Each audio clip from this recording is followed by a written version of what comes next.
Hi, I'm Will Bruin, and I was just recognized as a Seattle Sounders legend.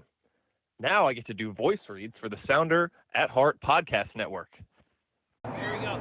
Come on! Hey, O'Shan! Let's go! The Seattle Sounders have done it! MLS Cup winners! The Sounders rule the region! Seattle Sounders is campeón!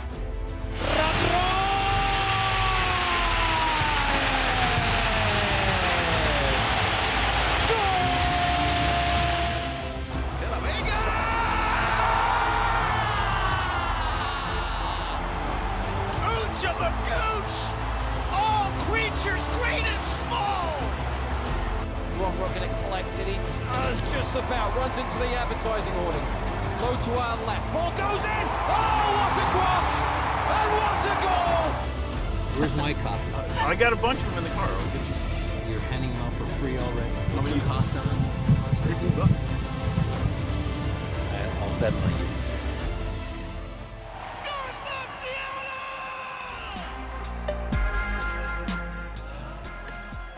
This episode of Nos Arietes is sponsored by Full Pull Wines, a Seattle-based wine retailer and proud sponsor of Nos Arietes since 2011. Full Pull was founded in 2009, is based in Seattle, and is owned and operated by longtime Sounders supporters. They offer the best boutique wines of the world to members of their mailing list, with special focus on their home, the Pacific Northwest.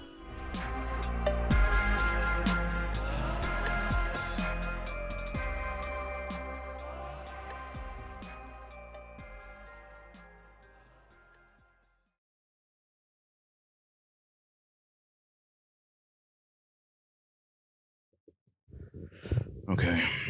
Well, we are here at, or I should say, let me start over again. Welcome back to another episode of Nos Arietes on the Sounder at Heart podcast network. Today is, what is it, Tuesday? Wednesday. See, I don't even know what day it is anymore. That's the time. World Cup, baby. World Cup has just melted my brain. The vortex. Yeah. Actually, today's the first day with no games in, I don't know, X number of days. We're all Like, catching our probably breath a little bit. Yeah, I know. It is kind of surreal to not have any games. I was surprised to actually realize that this morning. Yeah. But I'm with Charlie Boehm. We are in the Sounder at Heart studios. We are trying some new video content attempts. But if you're listening to this, it should sound just as well and perfect as ever. There's a throw pillow in here with the Open Cup triple on it. Yeah, look This at that. blew my mind. How many teams? Listen, I hope other fans or employees of other MLS clubs are out there. Why aren't you making more throw pillows? Make the throw pillow when your team does something. That's I admire the hell out of that. that's pretty good. That's really good. This is Open Cup heritage. Let's go. Come on, take it seriously. This matters. All right. You know what was funny is that I went was from 0 to 99. I know. right out of the I gates was here. Let's like go. on the fence. I was like, I don't know if we're actually going to use the video from this, but now we have to. Yes. Now we have to. Now we Even if the rest of it is shite. right. We're- Exactly. Yeah. So That's your social media clip right there. Me shaking a pillow in the general direction of the camera. this guy understand content. He understands Listen, content. I drink 1 ounce of Rainier, and this is what happens. Trouble. It's so good.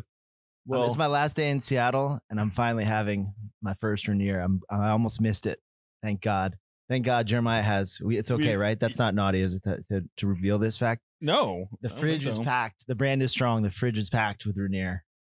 You Let's know, go. I can't take all the credit for that, but I will take some of the credit for that. Yes, big up whole Sounder at Heart Lobby Scorchers team. Yeah. EBF girls, did I have that right? They're I think in so. here as well. Yeah. Yeah, does Cooler Guild? They have not used the record- studio. They're on the network, but they have not.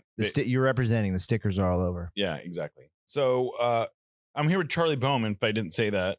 And we're going to talk a little bit about the fallout from this USMNT crash out and sort of where we go from here. But before we get into the where we go, I do feel like we should talk a little bit about the game just to give a little bit more context now that we've had what I think can safely be said is the most disappointing performance, not the worst performance, but the most disappointing performance when you measure it expectation and actual output that in USMNT history. I don't know that they have ever fallen so hard, so fast, And this game, I don't know if it completely erases how well they played in the first 4 games, but it was so bad that it at least makes you ask that question. Yeah. So before we started recording, we were just saying that, trying to contextualize this, and the losses happen. I bet a large chunk of the listeners or watchers are veterans who've seen this game and know the sport well and are aware of just the fundamental fact that as many of the players and even the coach said, one of those days, some days you don't show up, it just isn't your day. That does happen, but for it to happen in front of what, I don't know if we've seen the numbers yet, but it's over 40 million people, more than 40 million people. Probably the biggest USMNT audience, the biggest soccer audience. No, let's linger on that a little bit. It was not just the biggest USMNT audience. It was the biggest soccer audience in US history. It was bigger than any NBA Finals game, any World Series game, any NHL Stanley Cup game. This was the closest thing that US soccer, that American soccer has ever had to a full-blown breakthrough moment. The only sporting events bigger than any bowl game, the only sporting events that had bigger audiences than this in the United States were basically the NFL. Yeah, it's amazing. I mean, to compare any sporting event to the State of the Union address, which is less of a draw than it once was, but it's still like one of those kind of dates on the annual calendar that you always know is going to draw a huge chunk of the nation's eyes to a certain broadcast. And so Jeremiah coined this phrase that I think makes a lot of sense here, which is that when you climb higher, you fall harder, right? So I think you coined that. Well, I'm giving you credit. Just I know. I shut up appreciate and it. Okay, take sorry. a compliment. You know. Yeah, So no, but the fact that the victories in 3 of their first 4 matches were mostly inspiring enough, and the general vibe around the tournament had gotten enough mainstream U.S. attention to get people really fired up. And we were out and about on the streets around the stadium formerly and futurely known as currently Lumen Field. No, that's right. We just saw we just Lumen drove Field, by Lumen it. Field again. The FIFA covers over the word Lumen are already off. I don't know why I'm so. I don't know. I shouldn't be it's not like Lumen deserves my support. More That's than FIFA does. just it's a fair. a quick digression. Someone actually called us out on that. Like, why do you feel compelled to refer to it as is Lumen giving you? That's so true. It's probably just human nature. Yeah, and it's like we feel like if we don't call it Lumen Field, people won't know what we're talking about. Yeah. If only. Well, that's the thing. Like BC Place had a non-corporate name that sort of predated it, right? So there's like a sense of right. And I grew up. I came of age as a soccer writer going to RFK Stadium and was always impervious to corporate naming deals. So maybe you need to just come up with something. I don't know. Royal Brom Park is what the kids on the street call it. Ooh, that's pretty good. The streets pretty good. Royal Brom Park. If only that was, if only someone like me had known that already. But anyway, the point being, people were the excitement was so palpable, and the march to the match felt like it was miles long. I stood there for a half an hour. Like I was like, I can't. My phone battery was dying because it was like I can't record all this. This is amazing. We actually have data on that. The city says 25,000 people participated in that march. 15,000 were in the U.S.-Australia march. So we're talking about a 40% increase more than 60% increase in foot traffic. In people that wanted to participate in this thing. They think there was 1 million people in downtown Seattle. Yeah, I mean it's plausible. It's very plausible because the streets were packed, the bars were packed. Just like it really had that feeling of and what's special about Seattle and the downtown setting here is that many matches feel like that, right? But this was just at another level, and the excitement was so big that the sense of belief. So we watched Mexico England at the viewing plaza, sort of the mural amphitheater at Seattle Center.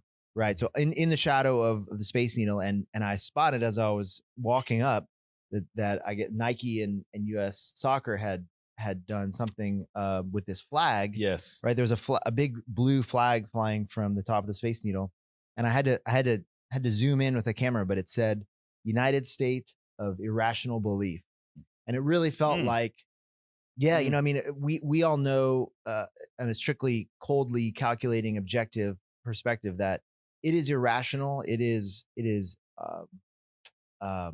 uppity.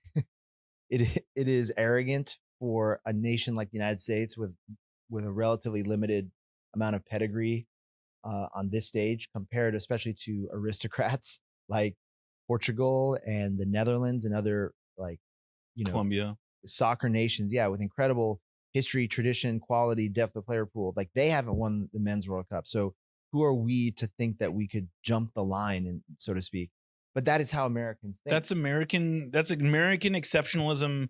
And I think at its best, maybe even, like, we're just talking about sporty. Like, there's a lot of American exceptionalism that can be really toxic, right? But this is one where there's nothing wrong with believing you can win the World Cup.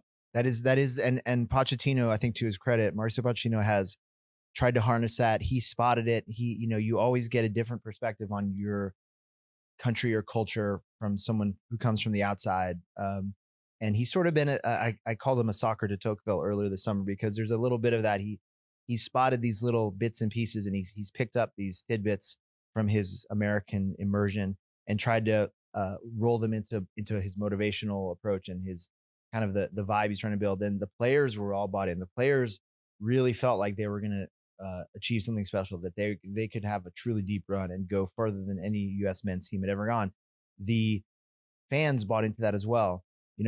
Pochettino talked about the American character. This is what you do. You go to the moon. You invent these incredible scientific breakthroughs. You do great things that no other or few other nations have achieved. And it's that belief. And it just, you have that sense of that, this gathering movement. Wow. And it, even the players, as much as anyone, I think were shocked, were gobsmacked by the speed and ugliness with which it all shattered. And I think it would have been one thing if this happened a round later against Spain. Like, I think somehow this would be a little bit more tolerable or digestible if we had advanced beyond this round, gotten to Spain, and really sort of had that, you flew too close, you had that Icarus moment, where you, like, look, what did you think was going to happen when we faced Spain? What did you think was going to happen when we faced Argentina? What did you think was going to happen when we faced France? Whatever. Like, some of these real powers who you say, like, those are the contenders to win the World Cup. Why did we think we were going to get in the arena with them? Okay, you can kind of go back and say, look, there's levels here, and we're not at that level. But we're talking about Belgium. I mean, let's be honest. Like, Belgium's a good team. They've been to a semifinal. I don't want to underplay them too much, but look, Switzerland's in a quarterfinal. We are Switzerland by all, in terms of, like, our soccer accomplishments. There's no reason that we shouldn't be looking at Switzerland as we should at least be able to do what Switzerland can do. And maybe you can argue that their path was slightly easier, but I don't know that Colombia is any worse than Belgium. I think, and maybe there's the lesson here, which is that in raw numbers, and I wanted to pull this up, because we think of Belgium as sort of a nearly team, right? They were long sort of an also ran on the European stage, right? For a lot of people, a lot of older soccer lovers, one of the defining images of the Belgian national team is, I believe it was from World Cup '86, when there's an incredible photo of Maradona that sort of, like, crystallizes his genius and his talent. They're playing Belgium, and there's, like, I don't know, half a dozen Belgian defenders in this photo frame, all completely focused on Maradona as he's on the ball and trying to shut him down and of course kick him and everything. And it was sort of like this was like a generic sort of medium level European team. Right. Now they had their quote unquote golden generation, which it turns out, monkey's paw scenario here, the U.S. current golden generation may wind up looking a little bit like Belgium's. And if they got to a World Cup semifinal, they got to, I believe, a Euro semifinal as well. This is the question is, and they may in the next couple of weeks here, they may yet get over the hump. Who knows, right? But they are widely perceived to be having underachieved a bit and kind of are not a feared commodity in this quarterfinal field. But Alex Freeman said after the game, he told me in the mix zone, like, that so you can tell that this is a veteran team that's had these multiple deep runs in tournaments. all the little things. And I was marveling at, as much as the U.S. didn't show up, they laid an egg. Man, that Belgian team was ferocious. Just again, details, right? They always get a little bit of contact on you. They're always riding the line with, and it's the stuff that Sounders fans will recognize from playing elite Liga MX teams in CONCACAF Champions Cup, right? And it's so freaking hard to get over the hump and beat one, let alone a sequence of these type of teams, because every little thing they make life difficult for you. It's the way they grab the jersey just enough to disrupt what you're doing, but not enough to fully draw the referee's attention. They commit just enough fouls to impose their rhythm on the game, but not enough to aggravate the referee and get and start picking up cards. They will poke the ball away or leave a ball in an awkward position and slow up your rhythm and keep you from restarting on a throw in or a corner kick quickly. Like the little bits of shithousery, right? These just like and then the recognition of when to flip the switch and when to go, right? Just a complete squad. Again, we talked about them as an underachiever, but I think you have to stop and go, okay, maybe Belgium is the goal, right? Maybe Belgium, because then Matt Doyle, and I wanted to look it up, and I'll try and find the number in a moment here, but he had some numbers in his column, just came out today over on Tactics Free Zone, about minutes in elite European leagues, and it all comes up to the Champions League, right? You want more of your players to be playing more minutes. It's not just, it's first you got to get to the clubs that are in that picture to qualify for that elite competition and be in those in that upper echelon. Then you want your players to be stacking up minutes. Then you want to stack up a bunch of those players in your player pool so that it's a dogfight for every minute on the pitch. And we are still, as a country, as a culture, as a program, quite a bit shy of that. Well, and one of the things that struck me when the rosters were announced, and to use an example of an aspirational team, England leaves off Cole Palmer from their roster. A year ago, I think the soccer world was sort of coming to terms with, is this the best player in the world? He had just had this amazing Club World Cup. He was scoring all these amazing goals. And I don't know how seriously but it was like he's probably the next great soccer player. He was unstoppable. A good little window there. He did not make the roster. And I asked some people, like, is that people that know the Premier League better than I do. And I said, was that surprising? And they're like, he had a pretty mid-year. And that was enough to get him off the World Cup roster. We are bringing Gio Reyna, who has never, look, I'm not trying to get into a Gino Reyna debate, but that's sort of like our version of a very talented player who has not been in good form. And he was on the roster. I mean, I think that's sort of, and this is a guy who has never sniffed the accomplishments of a Cole Palmer, right? And who's about a comparable age. And he's on our roster, and he's the first player we bring off the bench, I believe, in this game. If not the first, the second. Came player. on at half. Yeah. And I'll use another example. Jeremy Doku, maybe one of the most electric players in the Premier League this year. In the world. Right. In the world. Sure. Absolutely. He comes off the bench. And by the time he comes off the bench, the game, I believe it was already may have been 3-1 when he came off the bench. And I saw some people talking when they saw the 11s come out. Whoa, Doku's on the bench. Right. Like, this is good news for you guys. Right. Exactly. Careful. Because he fried up the U.S. Yeah. Comprehensively in the 5-2 friendly win in March down in Atlanta. And it was a big question coming into this week's match. If he could be stopped. Yeah. How do you guys shut down Doku? What do you do? And now it's like, well, it's like, we're not going to use him.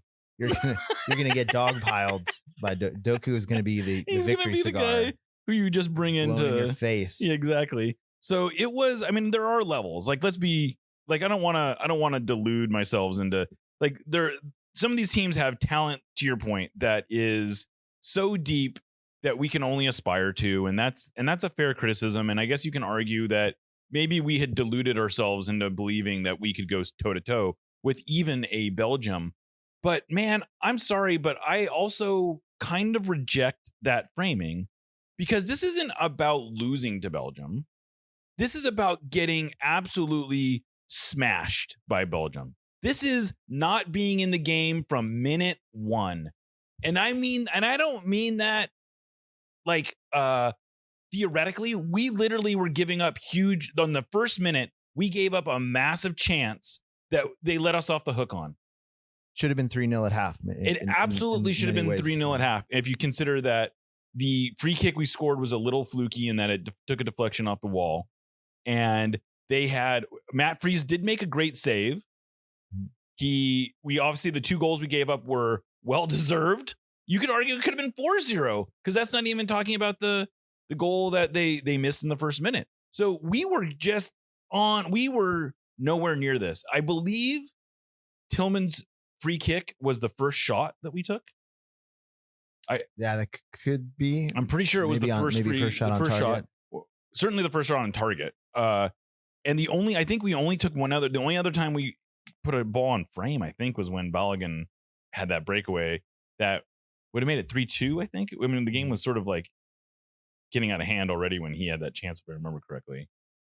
They didn't show up, and we have priors. You go back to I guess statistically probably the best performance in a major tournament in the modern era for this program was the 2009 Confederations Cup, where we beat Spain, right? And that was what was widely considered at the time to be sort of a limited team. Bob Bradley, again, I don't think his work was appreciated fully at the time, but he set that team up with what the proverbial / infamous empty bucket.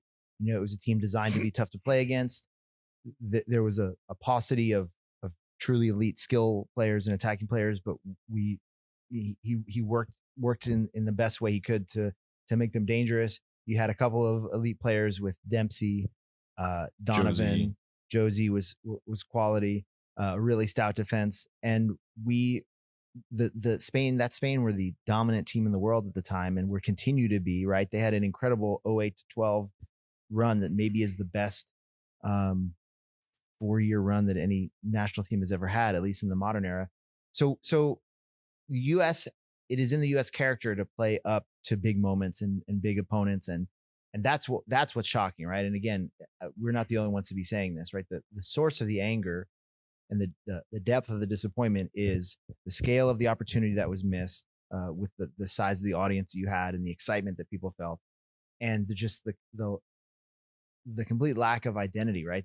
So many of the things that Poch had spent so much time over the last 22 months really, really obsessively focused on, right? The tenacity, the gara, right? The fighting spirit, the hunger, the energy, imposing themselves. I mean, what was so impressive to me about the 3 victories up to this point was the control that the U.S. had. Yes. I mean, their opponents were forced to sort of live in their own end. Their XG numbers were poor. The U.S. was setting the tempo and determining the character, and the press was really ferocious. Statistically, I believe going into the round of 16, they were the best counter pressing team in the tournament, and there was just none. There was no shadow of that. So, and sorry, just to close the loop on Belgium here, Doyle uses this framing, so I think this is worth noting. If you look at the top 18 club teams globally, the U.S. are 18th in minutes played for those clubs. Belgium has 9 players with over 1,000 minutes for those teams. France has 34. We have 3. If Johnny Cardoso had been healthy, he'd make it 4. So, and it's not just about best players at big European clubs. And read the whole piece, because he delves into MLS's role to play. It is a multi-layered issue. You have to push on all sides and at both ends, and so I think collectively as a soccer community we just can't help, I guess, or maybe it's just that the bigger the casual audience, the more basic your post game discourse is, right? But we've gone back into this like, well, what if our best athletes played soccer, and listen, there are inside of that discourse, there are important points to make. The game needs to be more accessible. Pay to play is a problem. I think it's unrealistic to think that you're going to remove it or crush it or fundamentally change it, but you have to sort of work around it. And there is work to be done. But look, not to get too just down that, the reality is that other sports have the same problem. Sure. AAU Sure. basketball is still the dominant Mm. way that most kids get it. And I guess maybe the difference in soccer is that there is something to be said about elite soccer players are made at 6, 7, 8 years old. And, you oftentimes find elite football players who don't touch a football until they're in high school. And that's just not really the way it works. Like, and I don't know if there's something inherent about soccer that makes it different in that way, but I understand that's an argument. But we've spent decades, again, because the Groundhog Day element to this result is that there's huge echoes to 2010, Yeah. 2014, 2022, and now 2026. It's infuriating, but the fundamentals have been at millions, hundreds of millions of dollars have been spent. Life's purpose Yeah. by thousands of people, right, have gone into this. People have been working on this stuff. There is growth. It is infuriating, I know, as we talked for years about the transformative power of a World Cup on home soil, but we are still making incremental progress.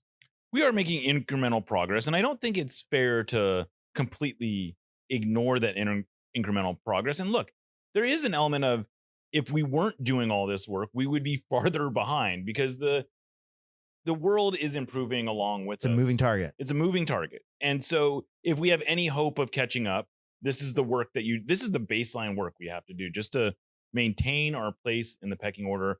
And we've been in the 12 to 20 range of best national teams in the world probably for 15 years, right? 20 years, something like that. It was an agonizing climb, right. To from laughing stock to respectability, from respectability to what would be the right term? Contender. Yeah. To reach the elite and stay there. That's a whole other. And we're not the only ones that want that, right? Look at Netherlands. Netherlands went out in the round of 32. This is maybe the probably the country that has the best claim to best footballing nation without a World Cup title. Mm. And they went out even earlier than we did and looked no better. Like they got to a shootout, but they were pitiful. They barely attacked in that game, and they got a deserved result. And I'm not trying to pile on Netherlands, but I am just bringing them up as an example of a team that struggled in this tournament. I do think this is a complete aside. I just thought it was funny because I looked it up. Somehow the United States was the only non-UEFA nation to knock out a UEFA nation without penalties in this tournament, which does sort of illustrate the power of football. Still, as much as there was so much talk about maybe UEFA has got too many teams in the World Cup. Right. And sure, they've got 6 out of the 8 quarterfinalists. And this is a great tournament on balance in historical context for CAF. Yeah, absolutely. The African nations really did well up until we got to this point, essentially. Right, but it all drives from the point. As much as this game is globalized, the power centers remain. Again, your cultural power center is South America.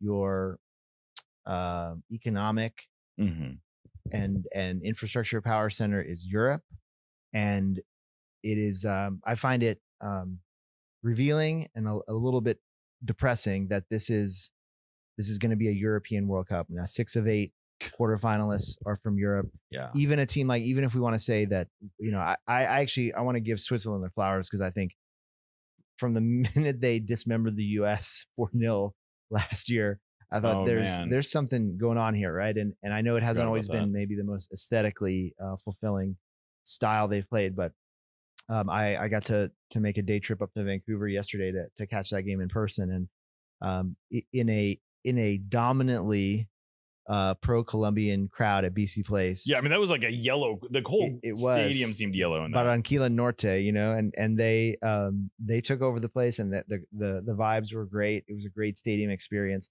and the Swiss just resilient, dogged, organized, right? And that is, if we still consider them a median European side, again, their players are all immersed in the kind of competitive situations from cradle to retirement that the U.S. is still we're trying to build it here, and we're trying to send our players across the pond to get into it as quickly and as immersively as possible. And like, this is just, and it's global capitalism too, right? Like the money is in Europe, the history and the desirability is there. Even places like Colombia and Argentina, where the game is like just so deep in the blood of the majority of the population of large countries, right? And their player pools are incredible. Even they grudgingly must acknowledge that their players need to go to Europe, and that they're it's an export business, right? And that's, for me, that's like kind of depressing. I think that we do need to try and think about what our maintain our identity here in North America, and I'm speaking of all three of the big North American countries here. Like we have our own culture in soccer, and we have our own tools and attributes that we can bring, but man, the power of Europe is stronger than ever. Well, this maybe is a good dovetail into that, and I do wonder if there's ever a way to truly compete with Europe, as long as that is the reality. That as long as the economic strength of football is in Europe, you're kind of playing defense, right? You're just trying to get your players there, and you're trying to compete on their terms, essentially. And I think we all recognize that the United States is a powerful, economically strong nation. And look, MLS is not going to become the equivalent to a top 5 European league anytime soon. But I do wonder, and this was another thing that I've heard Doyle speak to, is that part of the struggle of the American national team is that MLS is just not where it needs to be. Like MLS needs to be a globally competitive league in order to produce globally great players. And how do we get there? How do we get MLS? Because I do think the Champions League thing is a big part of it. Like Champions League is always going to be an attraction to the best footballers in the world, because it's the best competition in the world. And it doesn't matter if you're playing in Switzerland, or you're playing in England, or you're playing in France, or you're playing in Belgium. If you have access to Champions League, that's always going to be attraction. MLS is now probably most likely never going to have that, right? So how do we close that gap? I mean, what can we reasonably do? What responsibility, I guess, does MLS have to help change that paradigm? Well, this is another episode unto itself, possibly. Yeah. But it's just a small question. It's fascinating. We're a large chunk of my work is centered in and around MLS, and I have to pivot this week to get my focus back on the league, because the week before the World Cup final, MLS returns for this to start the second half of the season. Many of our journalistic colleagues have made the point that this was originally at one point supposed to be, at least in the vision of many important people in the league, this would have and could have been the moment when the calendar was going to switch, and that the ideal way to seize the momentum and carry on the vibes from this. Not just a new calendar, but a whole new rule structure. Right. This would all go hand in hand, right? A new roster paradigm, a new competitive structure, all things that they say are in the works. The calendar has been switched, but we don't actually know the new competitive structure. Yeah. We certainly don't know what the new roster rules are going to look like. Which is, it's a year out now. Yeah, so the clock is always ticking in that regard. The reality, again, it's easy to knock the league leaders for that, but the reality is that it's a consensus-based organization now at this point. Now that you have 30 seats at the board table, right, and you have to get a critical mass of ownership groups to sign on to any major change, and they had to really labor to build a consensus to make this switch. The calendar switch has happened, but many are arguing that it's a year late. So that's a great example of you want to live in the hypothetical world, but you also have to, your feet are always going to be touching earth. When you see what, and I think part of the reason that a lot of the conservative voices at the executive level in MLS are so doggedly committed to the incremental, long range mindset the league's had since the early days, is that they've seen this stuff over and over, right? They see the discourse every 4 years when the men crash out of the World Cup. They've seen and every single time MLS catching strays. Sure. And then you see the Chinese Super League come along, and this league is rocketing past MLS and will be one of the top leagues in the world. And you're just letting it happen. And then the Saudi League comes along, and you guys are getting left in the wake, right? They're more ambitious. They're spending more. They're going places, and you're not, and you can't pull the trigger. And like both sides are right? There's elements of truth in all of this, because the people that write the checks have had to. It took a quarter century to get to a point where this was the long range investment had started to show some ROI, and it does need to work now. This is, and again, MLS has to live in the North American sports world, in the North American economy, where you don't have loss leaders, right? Like there's nobody coming in here to launch a sport washing geopolitics project. And I don't know if we should be spend $1 billion, either, right? Sure, maybe not. I mean, there's all kinds of problematic aspects, and even the one we have doesn't seem interested in sports washing that much. But not sorry, New York City FC. I just had to throw that in there. I'm sure the new Etihad Park will be the crown jewel of the calendar switch when it opens next July. So no, but to get more directly to your question, like I think MLS would probably say, someone like Don Garber would probably say, we're already doing the stuff that we need to be doing. And then the question becomes, should it be happening faster or more aggressively, right? Like we've gone from 0 to 60 in the sense of having youth academies at every club. That's an MLS mandate. There's plenty of ownership groups who are dubious to outright opposed to the idea of investing anything in youth development and having an academy system. They don't think that's a worthwhile use of their money, but they've had to sign on because the consensus was reached almost 20 years ago that this was where things needed to go. Well, so stop and think about that, right? The homegrown started getting signed in 2009, 2010, right? The idea of bringing up players through your system and then putting them in the first team. And they really weren't matured until 2018, 2019, probably.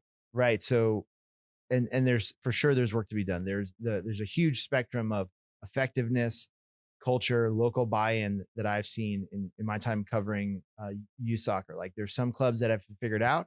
There's some clubs that are miles behind. There's clubs that get to the top and then fall off, right? That find it difficult to sustain. So, but I think when you look at, for example, like it's easy in MLS circles to chuckle at the Philadelphia Union and talk about how little money they spend and their owner is not a billionaire and so forth. And even Philly fans are, chafe at not having had big money investments, right? They don't sign 7-8 figure DPs and that sort of things. But I don't think anybody else sent more players to this U.S. men's national team roster.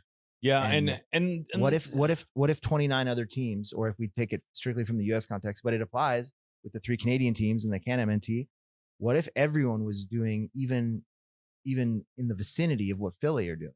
Right, and I mean, I think that's a very valid argument, and I think it's also valid to say if Philly signs 2 high-priced DPs, maybe they win a title, but they don't really make MLS better necessarily. I mean, I guess you can argue, like if every team was maxing out their DP spend, I don't know, that by itself probably doesn't make MLS. But you need, my point is that you need to there needs to be more.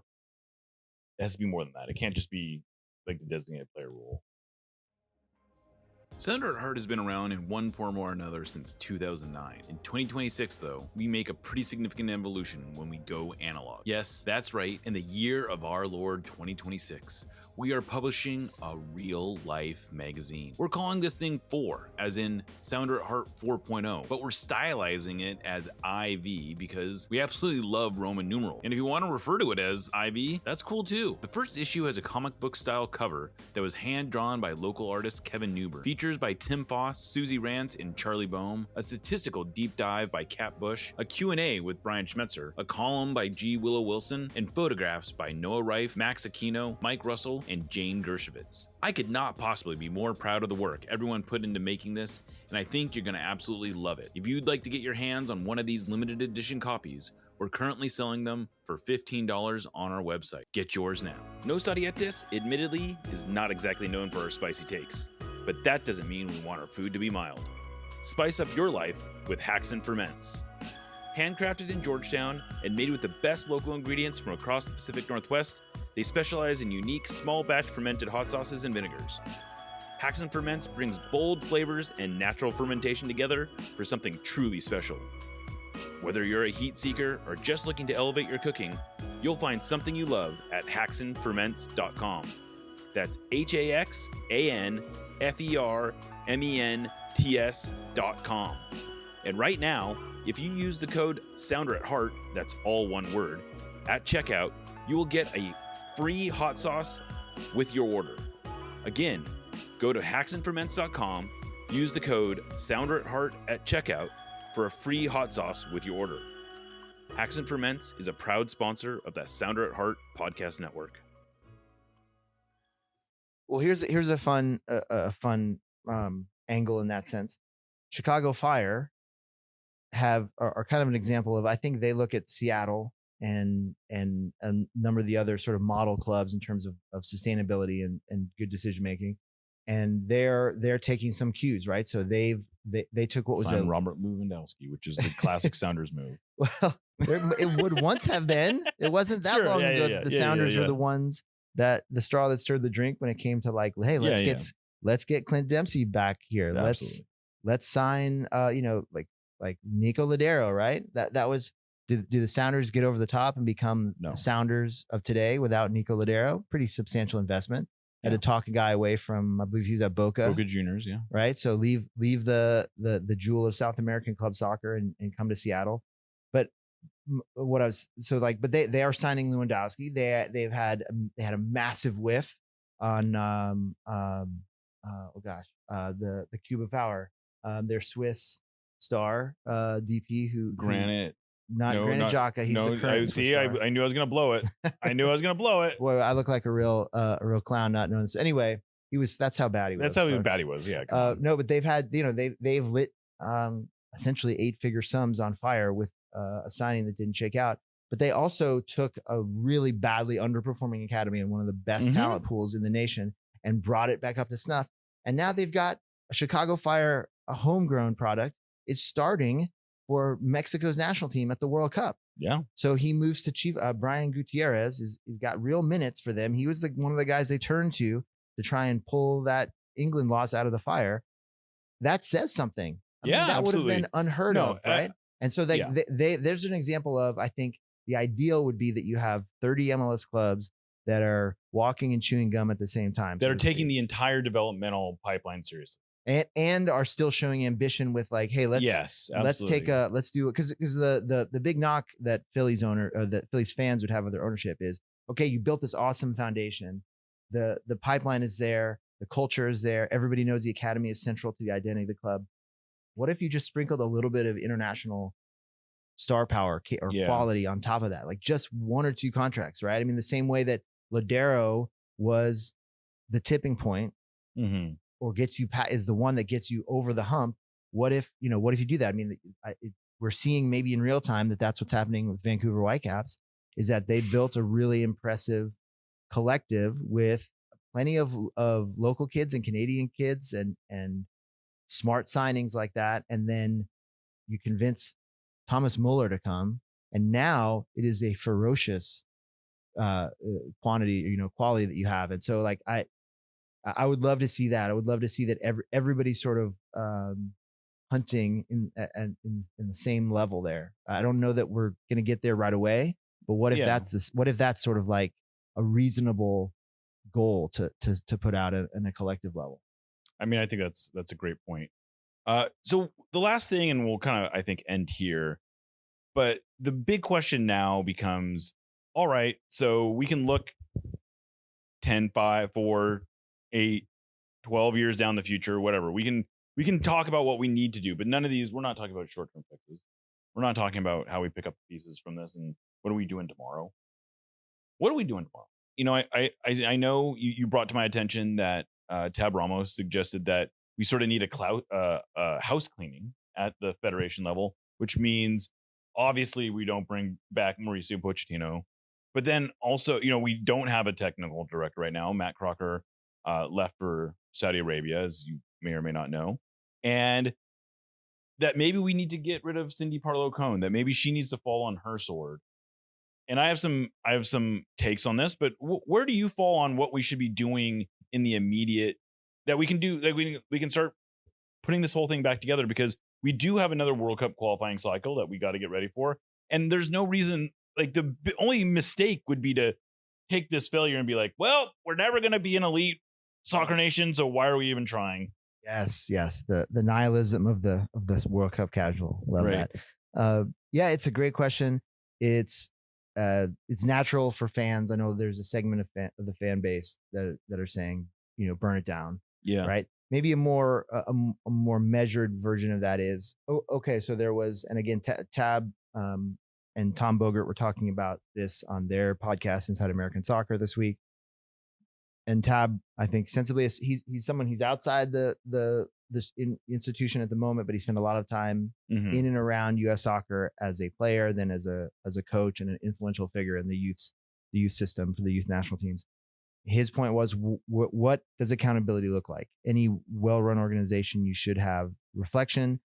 As he dryly pointed out, there's been so much talk between JT Batson and Cindy Parlow-Cohn, who are the CEO and the president of the U.S. Soccer Federation, respectively, about the project, right? And like they've achieved some very impressive things, right? Like the National Training Center was a concept that was sort of a pipe dream for a while, or a very much a someday kind of project, and they brought it to fruition. This is where the U.S. trained in the days before they in the final camp before they moved to California for the World Cup base camp. And it really has just very recently come online. Like it's not, was not really a factor in this. The paint cycle. Didn't dry completely until May or thereabouts. But that's incredible. And it's a $250 million facility that has room to grow even further. That will be, if you want to talk about lasting legacies, right? I'm very impressed with them to do that. Now, and there'll be a culture. There's a culture shift is already underway within the organization, and it remains to be seen whether that will be all good or whether that will be a little bit more of a mixed bag, because a lot of the people that helped get that organization to this point are not going to be moving from Chicago to Atlanta, or don't want to, and so that there is a shift there. But I do think it's fair to ask, right? You've spent more money than has ever been spent on the national team, the men's national team's head coach, to the point that Wall Street billionaires had to be recruited to help underwrite the cost. And I think I saw a lot of good that Poch did. He reminded us of a lot of important things about ourselves, our national character. He got this team to respectability. He got the country excited, but we still crash out at the same juncture as virtually the last several cycles. Yeah, literally the last three. And the only ones that we advanced any further. And anyway, but so we've been told that the Federation has already offered him an extension. I would assume it would be 4 years, or at least some portion of that. There's probably buyouts. He's a very much wanted figure. He's always connected to the big European club jobs. This is a guy who was at Chelsea and Paris Saint-Germain in his recent jobs before this. Tottenham. Yes, and he has a steep buyout clause. We'll see what that looks like. But on the one hand, before Monday's blowout, it made a lot of sense to a lot of fans to bring this guy back, because he is the most decorated manager the program has ever had. Now it looks differently. I was just reading our colleague Doug McIntyre over on Fox called it. I think he called it unthinkable to bring back Poch. Kim's on very hard on sort of you can't bring this guy back. Yeah, and he made the great point. Like Poch has brought the Argentine sensibility, right? He's a product of that culture, that absolutely like 24/7 dyed in the wool, obsessive football culture. And Doug rightly points out, if he had overseen a result like that with the Argentine national team, he would have been fired Before he got to the press resigned conference. in shame before he left the stadium, right? And that's true. So now the analytical among us might say that major tournaments are very small sample size events with high degrees of randomness and variance, and that makes it difficult to and tricky to make long decisions on. But this game is about spirit and emotion too, and so I think it's so interesting because the conversation has shifted so quickly off the back of that result. And I have a feeling though that he will not come back just because Poch wants to get back in the club environment, and that he's lived in the Champions League world now for long enough. And when clubs like Real Madrid have get attached to your name so regularly, like I think that's what's going to happen. And I think that's probably for the best. But I keep having these time as a flat circle moments, because not just the round of 16 habit that the USMNT has picked up, but in many of those cases, the coach in charge has been brought back. Yeah. And the second cycle did not work. Right. But it's because in each case, there are these internal political dynamics in and around the federation that led the people in charge to decide that whether it was for the organization or their own status within the organization, that they needed to not be the one that lost the coach, or they didn't have anything better, right? Or they're waiting on Jurgen Klinsmann to get around to saying yes. And each one has its own context, but we had this incredible habit across multiple leadership regimes of bringing coaches back for a second World Cup cycle and it not going well, and yet still doing it again and again. So I think, and only once has that coach returned for the second cycle and even made it to the next World Cup. And of course, that World Cup ended with a group being grouped. Right. This is Bruce Arena, had a great 0-2, our best ever run. Made logical sense at the time to bring him back for a second cycle. They were at I think his second cycle was where we reached our best status ever in the FIFA World Rankings, and it didn't make a difference, right? We didn't get out of the group at Germany 2006. So, I have a feeling that maybe this result ends up Monday's blowout ends up becoming the broom that nudges everyone towards the place that they need to be, and we can say thanks for your service, and it was fun, Poch, and we'll see you around. And then the question is who, right? And where does it go from here? Do you go get another high-powered name face from overseas? Do you can't home again and look within? Hearing a lot of buzz about BJ Callahan, former Greg Berhalter assistant, who's built a very impressive Nashville SC.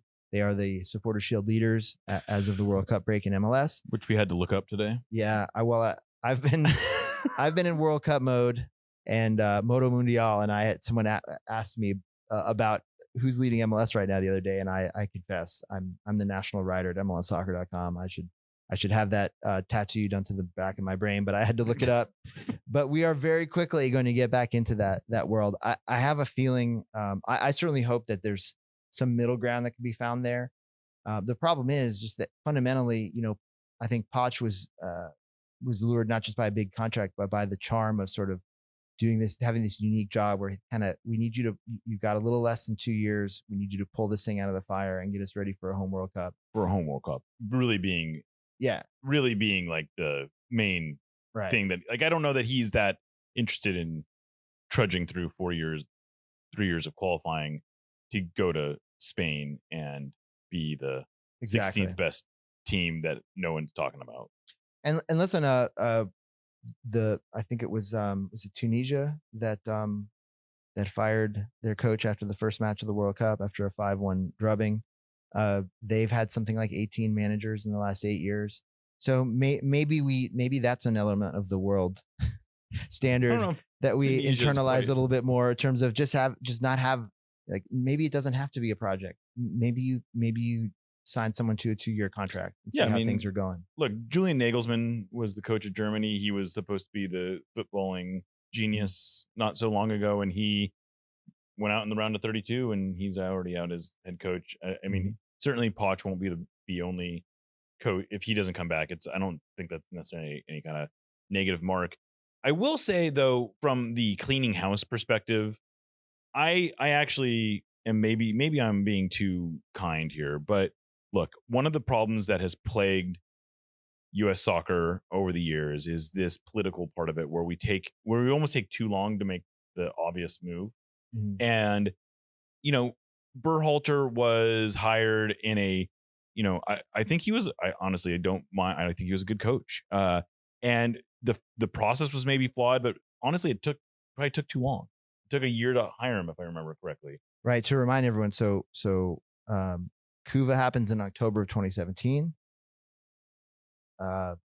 Dave Sarakin was the interim for a while, and then it wasn't explained this way at the time, but it turned out that the deciders at the federation had picked Greg Berhalter, but apparently we had to wait until his club season with Columbus Crew was done, so he wasn't hired until after the 2018 MLS season. And granted, the youth movement began, and Sarakin did a great job of starting that literally right out of the gates in the first window after Kuva, but there was a sense of lost time. And then we did something very comparable again after 2022 in the wake of the whole Renegade controversy and that incredible fiasco that was behind the scenes in 2022. Then we took, so we had there was treading water for months. Then there was bringing Berhalter back, very questionable, right? Decisions like Matt Crocker has left for a big money opportunity with the Saudis, but that was his first big decision, and I'm empathetic to him for having to deal with that situation. And the MNT job is his first major call, and I think we can say he didn't get the call right, because a year later it fizzles out. Definitely didn't get the call right. I don't think there's I think, look, I don't want to beat the guy up too bad. He's not here anymore. But to me, at the best thing you can say about him in that situation is that he was the guy who had to make the announcement. Either he had a deeply flawed system in which he found the coach, and by his own admittance, the coach wrote the test and then aced the test. And that was what we were sold as, this is why it's the right hire. Or the decision had been made before he got there, and he just had to be the one to announce it, and that's the way he got.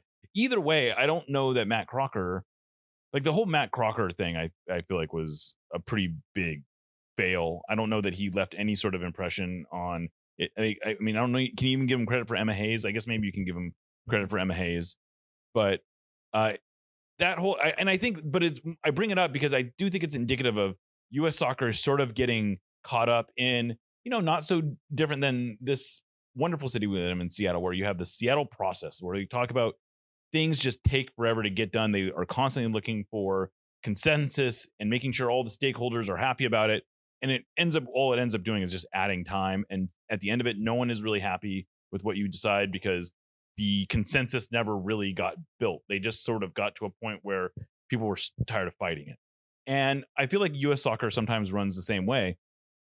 But at the same time, I got to give credit to Batson and to Cone for getting this facility built. And I don't think it makes any sense to me to fire them. They seem perfectly competent at the jobs they're doing. And really, it's their job to find the technical director, which hopefully they are deep into the process of doing. And then that technical director will hopefully already have a list of coaches that he wants to go after. And we can get this thing started going in the right direction, because it feels like we've had a lot of disconnectedness throughout this, where we have different factions within the federation who are fighting this and that. We had the whole, is the federation being run by MLS thing that was going on, which I never really bought into, but it's definitely not now. Definitely is not now. It's debatable, but. And so my hope is that we just sort of move quickly at this point. Like I think moving quickly might be preferable to trying to figure out exactly the perfect hire. And I it's important to note, part of why you have this whole process built thing that kind of lumbers at times and at important times, as we just discussed, is before, when the organization was much smaller and less built out, Sunil Gulati, who was a dedicated servant of the game, who had literally worked up from like the guy who's schlepping balls, like helping out the national team, at training and taping ankles and stuff, to becoming the president and becoming one of the most influential people in the world of FIFA, the process for key periods a decade or so ago was what Sunil decides, Mhm. right? And we signed Jurgen Klinsmann to a contract extension before the 2014 World Cup had happened because there was fear that he was going to bolt for a big European job, and that would hurt the team and that would make everyone look bad. So he finesses his way to a new contract, and it was like, well, wait, who decided this? And shouldn't we build more of a sensible long-term structure around things? Well, we did that, and I guess you got to be careful what you wish for, because it's been very difficult to turn that tanker quickly. So I certainly agree with you that. On the same token, they apparently, if we were to believe all the reporting that's out there, they've already offered Pochettino a job, and that at this, maybe they've retracted that offer. I don't know. But and I should say, to clarify, like in his post-game press conference after the 4-1 mauling by Belgium, Pochettino said nothing about having been offered a new contract. He simply said, if the federation wants to talk, we'll talk. It's too soon. We need to rest and reflect and so forth. So he certainly doesn't sound like someone who's been had a contract put in front of him to sign. Although he also sounds like someone who, that's also what you might say if you weren't really that interested in signing a contract. Yeah, I think there's a very good chance that press conference was his final remarks as USMNT coach. He is currently out of contract, and they will have to, I assume, up the already record-breaking contract. Yeah, I mean, he was previously on to get him to come back. I don't know that he wants to come back. I don't know why, frankly, U.S. Soccer would want him to come back. It feels like a very easy, amicable parting of ways. This is where the World Cup results are. It's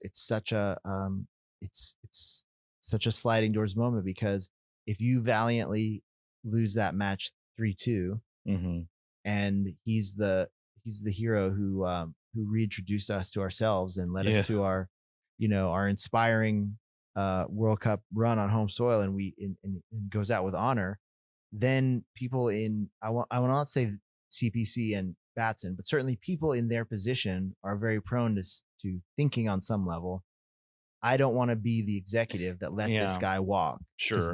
That's a bad look for me. And if it affects the program negatively, then that means I haven't done my job. And it's no mystery, I don't think, why it suddenly leaked out that he had already been offered a contract. Right. Everyone was, or maybe it was even before that. It may have been after the group stage, but people were riding high. They didn't want to look like the U.S. Soccer fumbled the bag. I get it. And we are so addicted to, and it's a North American sporting mentality, right? If you just get the right leader, if you just get the right coach, right? And it's part of, I think it's part of the disconnect between soccer being such a player dominated, player centered sport, and a North American sports so often being more regimented in places where coaches have a bigger influence. It's this idea, and it's so funny. Like some of the New York Post reporting, I thought was notable in this way, because they did a good piece in the last week or two about the behind the scenes of the Wall Street, the maneuvering the tycoons who like soccer and have the financial means to chip in on a contract like Pochettino's. And it felt very much like, okay, this was like the American corporate headhunter mentality. Like, we got this good team. It hasn't come together. If we just get the inspirational leader who can take, put the right LinkedIn principles to work, then we're gonna be greater than the sum of our parts. But it's, of course, a much more nuanced situation than that. And I think it's worth noting that maybe even that process was a little flawed, in that it was born completely out of some guys with a lot of money getting annoyed and throwing their remotes at the TV because we crashed out of Copa America. And that basically led to them making phone calls of saying, like, how do I fix this as someone who has no real or receiving calls, right? And I think this may be the new reality. I mean, from what I understand, one of Batson's strengths, maybe even a superpower, is he knows soccer. He's been involved in the grassroots. He's been a referee. He was a referee assigner. He's a legit. He knows a soccer guy. He knows ball, and he also is extremely capable and fluent in the startup world, the corporate world, and can move in these these kind of circles that billionaires and millionaires move in. So he's able to speak these different languages, and he knows what to say when you can get a Wall Street hedge fund guy on the line and say, hey, if you want to help the program move forward, here's what we've got. We got this world-class coach who's interested, and here's the number that we need. And if you can give us this segment of it, we think we're in business, right? I suspect that's not going anywhere. I suspect that may be part of the reality of American soccer going forward. And I think that there are some positives to come out of the Pochettino era. I think one of them is, look, Pochettino, I think, was speaking truth to us. Why shouldn't we as America be aspiring to more than the quarterfinals? You know, why shouldn't we be taking pride in our national, like, why should we not have, at least about our soccer team, have this nationalistic pride about it? Why does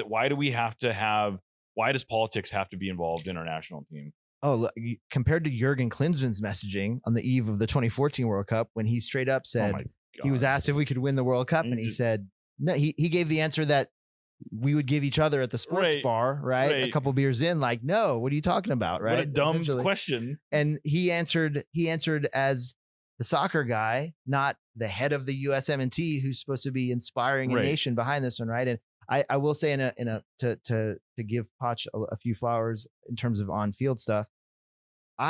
What was really exciting to me as a longtime U.S. soccer observer and person who's played the game my whole life, in this tournament, I started to detect what I thought was a truly like a fully baked or close to it version of a truly like an American style. Yeah. Something we can build forward with, which is it's like some dogs on the field with athleticism, with commitment, with physicality and speed, but married to elite technical abilities, advanced tactical and technical concepts, all being sort of merged in with this high tempo, high intensity style. The idea that we can impose ourselves with the press and the counter press.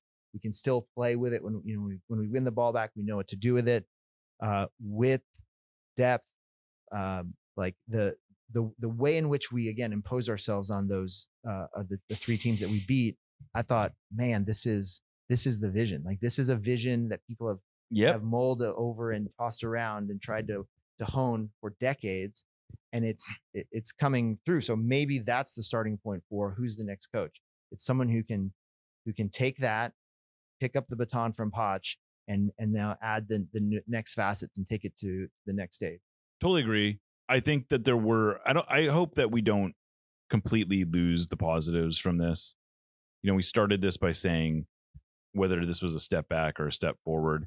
And I do think it was a step forward. It was just a much more incremental step forward than we wanted it to be.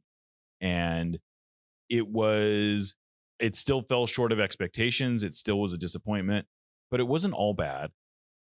The group stage was fantastic. Being able to beat a real team in a knockout game is a genuine accomplishment. And we shouldn't pretend as if everything that Pochettino did was bad. It just wasn't as good as we wanted it to be. And I think that's an okay place to be. We don't have to be overly nihilistic about this. We're not going to, we wasted a great opportunity. That's a true thing. $6 million, man. That was a $6 million game right there. Or I guess 12, 14, whatever. Prorate the contract. Yeah. I mean, that was why the reason we hired Pochettino was exactly for that moment, and we failed in that moment. And, he didn't seem inclined to take a whole lot of responsibility for it. The players were clearly disappointed, but I also think that there was some lack of accountability from some of our best players in terms of what their shortcomings in this game were. And these are all things that we can move forward on. And I hope we can. And I just hope we also I hope we actually learn, like, the key is to learn something from this. And it's to not just kind of keep running against the wall. I'll cite another soccer homie, David Goss, who was saying on his Soccer Wise show the other day, it's not a golden generation. It's a pipeline. So let's internalize that mindset. Yeah. Right? So like Christian Pulisic, I'm sorry, like, I don't know what I no longer have any idea what that guy's ceiling is. He may be right at his ceiling at this point. He hasn't delivered in the clutch as consistently as his talent led us to believe. He is not the only one. He is just the headliner of that generation of players. Like, I want to see what that generation looks like with somebody breathing down their necks now. And I think we can do that. I think you can look around, even if we just start with MLS, let alone the foreign legion of kids who've left to go to Europe early on. Even if we just start with here with the hometown team, man, like the Sounders youth movement has churned out some real ballers, right? It's now suddenly the core of this squad, of this consistent MLS contender. So like let's push those guys through. Let's see some kids. I think it'll be the next few windows are going to be fun. Whoever's in charge, even if it's a placeholder coach, let's like get the kids nipping at the heels of this squad that got at least content enough or complacent enough to draw Potch's ire and make it that a big part of his message. And like, let's make it just a dogfight for every call up and every minute, even in a friendly. And I'll just add on to that golden generation thing is that I've always been uncomfortable with the golden generation tag. It is problematic. In part because it can't be our golden generation. If that's our golden generation, This is it. That's bad. That's really, really bad. And even if they had done well in this tournament, I don't think we can allow ourselves to believe that that's the best we can do.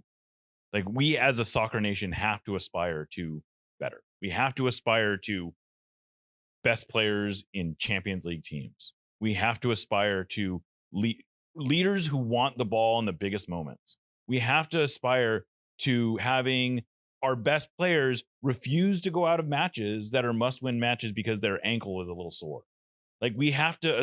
That's the only way that U.S. soccer is going to get to where it wants to get is if this is just another team, and the golden generation is something far off in the future where we have we're winning. We're actually winning things, and so hopefully if this is a golden generation, that's the failure, I think, of the whole project. Yeah. No gods, no masters, no golden generations. There you go. All right. I love to end on that. Charlie, it's been really, honestly, I just want to say a huge honor and pleasure to be doing as much work with you over the last 6 weeks or so as we've been able to do. I think you have raised the level of both journalism and discourse on Sounder at Heart. As you may see, we have some magazines here that you've contributed to, but you've also contributed to some fantastic articles on sounderatheart.com about the covering all sorts of angles that had nothing to do with the national team. And it's just been really good. I hope people appreciate it. And I look forward to working with you more in the future. And thank you for doing the show. I'm so honored. These words are mean so much to me, and listeners and watchers should know that I have been holed up in this man's basement for a good chunk of the last month. The Seattle portion of my World Cup adventure. I was talking to someone about this, and I was like, "Yeah, I guess he's been at our house for a week straight now." The children don't shrink at the sight of me. No, they were like worried. They were like, "Did he leave without saying goodbye?" But I'm out of their hair tonight. Yeah. finally coming home. It's been outside of 2.5 days. It's been a little over a month on the road, and I've traveled. I've been on the road less than a lot of the press pack.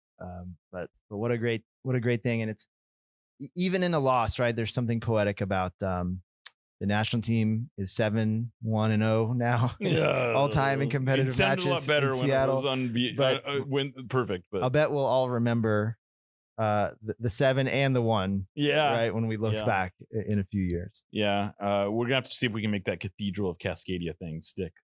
I hope so, because listen, man, I mean, it's and again, I'm really not just pandering to the yacht crowd here. Like, the vibes, the soccer community here is fantastic. Soccer matters.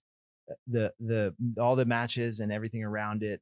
The World Cup has been such an event here, and it's also a Cascadia thing, right? I mean, the game lives here in just such a special way. Going up to Vancouver yesterday and feeling the Canadian version of it It's so dope. Doing a whole nother podcast about your trip to Canada, but probably not right now. Indeed. So y'all keep doing this. This is one of the cradles of North American soccer, and I certainly think it won't be that long until the national team comes. So however long those Euro guys have to fly extra, like they got to get back here quick. It can't exactly. be another decade before they're. Maybe we can keep the grass too. Let's come on, Keep the grass. Adrian. I know you're watching this. Let's go. Keep the grass. Come on. All right. Let's get out of here. I'm Jeremiah Shan signing off for Charlie Boehm. This is No Sedietis, part of the Sounder at Heart Podcast Network, and we will catch you next time.